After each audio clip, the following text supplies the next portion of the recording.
Pelēču muižas Kungu māja, klēts un parks. Kungu māja – valsts nozīmes kultūras piemineklis, klēts – vietējās nozīmes kultūras piemineklis. Pašlaik īpašnieki daļēji Tekla Mičule, daļēji privatizēts. Gara izstiepta vienstāva guļbūve ar gropētu dēļu apšuvumu. Interjerā ir lielas pārbūves, nav saglabājies ne sākotnējais plānojums, ne apdare. Vienīgi atsevišķas pildiņu durvju vērtnis. Logi arī iespējams sākotnējie. Jumts divslīpu, ar pusnošļauptiem galiem, asbestcementa plākšņu segumu, pamati laukakmeņu apmesti. Muižu ir cēlis muižnieks Šadurskis 19. gadsimta 1. ceturksnī. Muižu rentējuši viens pēc otra vairāki rentnieki muižnieki. Pēdējais rentnieks Vojcehovskis pārdevis muižu grāfam Zībergam.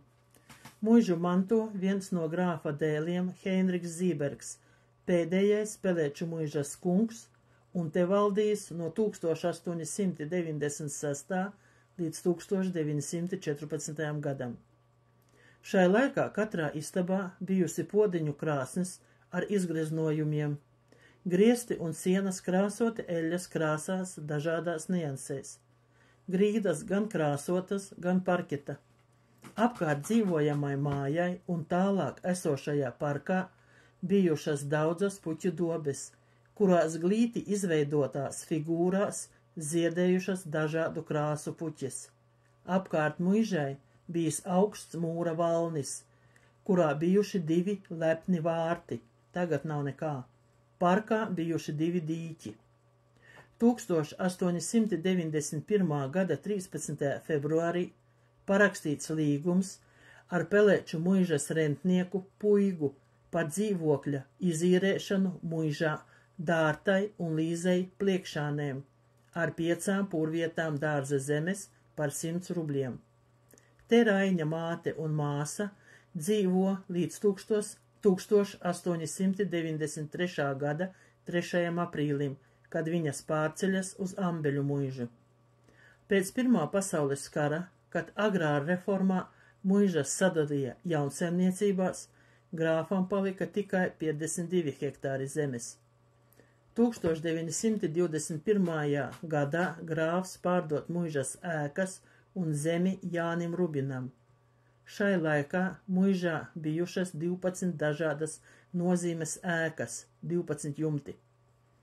1949. gadā Rubina ģimene tika izsūtīta.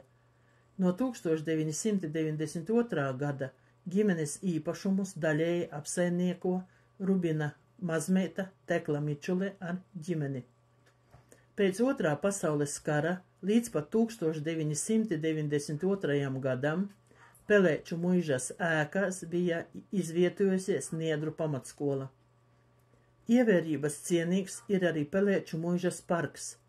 1969. gadā tas aizņēma 4,3 hektārus lielu platību, no kuriem 0,4 hektāri aizņēma 2 dīķi. Pats parks veidots augstā paugurā, tika konstatētas 12 eksotiskas sugas. Izmantoti pieminekļu pētniecības centra un Raiņa muzeja Jasmuižā materiāli.